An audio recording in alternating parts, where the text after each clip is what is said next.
নমস্কার বন্ধুরা, কবিরাজ ঘর টিএসের পক্ষ থেকে সকলকে জানাই আন্তরিক শুভেচ্ছা এবং অভিনন্দন। তারা মা আপনাদের সকলকে মঙ্গল করুন এই কামনাই করি। তারা মায়ের নিত্য পূজারী এবং একনিষ্ঠ ভক্ত আমি। যাই হোক, কবিরাজি বা গাছগাছরা চিকিৎসা হচ্ছে আমার পেশা। তার পাশাপাশি জ্যোতিষবিদ্যা এবং তন্ত্রবিদ্যা আমার জানা আছে।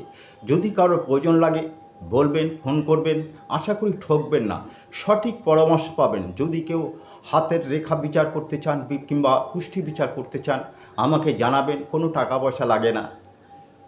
যতটা পারি আপনাদের হেল্প করব বা সাহায্য করব, কারণ আগেই বলেছি এইটা আমার পেশা নয়, এটা আমার নেশা। এর মধ্যে কী আছে, যার জন্যই আজকে দীর্ঘ 30 বছর এই লাইনেই আমি আছি।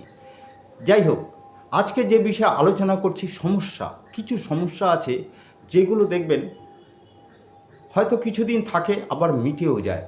আবার এমন কিছু সমস্যা আছে যে সমস্যা জানি মিটতেই চায় না, দিনের পর দিন জানি চলতেই থাকে।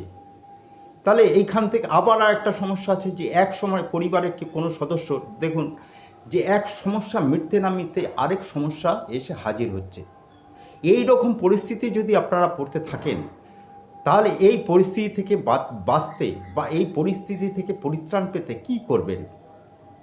সবার প্রথমেই বলি, ভক্তি এবং বিশ্বাস নিয়ে কাজ করবেন। আমার প্রত্যেকটা কাজ বা প্রত্যেকটা উপাচারে প্রত্যেকেই কাজ পাবেন। যদি কাজ না পান তখন আপনি জানাবেন, তারপরে আমি বলবো, ঠিক আছে? তা যাই হোক, এক ডাকে যে কোনো বৃহস্পতিবার এক ডাকে আপনারা কি করবেন, ফলের দোকানে যাবেন।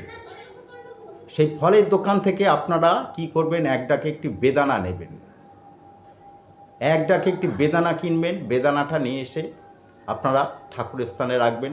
গঙ্গা জল দিয়ে ধুয়ে নেবেন, ধুয়ে নিয়ে ঠাকুর একটা ডিশের মধ্যে ঠাকুরের স্থানে রাখুন, ধূপ দিনদা দেখান এবং এই একটি মন্ত্র যেটা লিখে নেবেন, কারণ কোনো কম্পিউটার চালাতে আমি জানি না বা পারিও না।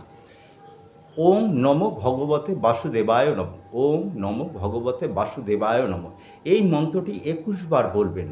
21 বার বলে ওই যে আপনি বেদানাটা দিয়েছিলেন হাতে নেবেন, হাতে নিয়ে ঠাকুরের সমস্ত ঠাকুরের আপনার সিংহাসনে যতগুলো ঠাকুর আছে সব ঠাকুরের উদ্দেশ্যে দেখাবেন। যদি গোপাল থাকে কিংবা যদি কৃষ্ণ ঠাকুর থাকে খুবই ভালো হবে, বা যদি লক্ষ্মীনারায়ণের ফটো থাকে কোনো, তাহলে খুবই ভালো হবে। যদি এই সব ফটো থাকে তাহলে সেই সব ফটোর নিচেই আপনারা ওই বেদানাটা রাখুন। তারপরের দিন যখন আপনারা পরের দিন বা শুক্রবার দিন কী করবেন, ওই বেদানাটা তুলবেন, তুলে ভাঙবেন, ভেঙে ওই বেদানাটা থেকে অল্প অল্প করে নিয়ে প্রত্যেক সদস্য, পরিবারের প্রত্যেক সদস্যকে অল্প অল্প করে দিন, ওইটাই ঠাকুরের প্রসাদ হিসাবে আপনারা গ্রহণ করুন। এইভাবে 16টা বৃহস্পতিবার করুন। দেখবেন 2 থেকে 3টে সপ্তাহ করার পর থেকেই দেখবেন ধীরে ধীরে সমস্যা আপনার কেটে যাচ্ছে এবং আপনারা সুখে স্বাচ্ছন্দ্যে দিন যাপন করতে পারবেন। এইটা আমার বহু পরীক্ষিত, বহু লোককে দিয়ে দেখেছি, তারা প্রত্যেকেই ভালো আছে। এছাড়া যে কোনো সমস্যায় যে কোনো প্রয়োজনে আমাকে সরাসরি ফোন করবেন। তাহলে গিয়ে কী হবে, যদি মনে করেন যে হ্যাঁ এনার দ্বারা কিছু উপকার পাওয়া যাবে তাহলে ফোন করতে পারেন, সঠিক পরামর্শ পাবেন। আশা করি ঠকবেন না। আগেও বলেছি, এখনও বললাম। সকলে ভালো থাকবেন। নমস্কার।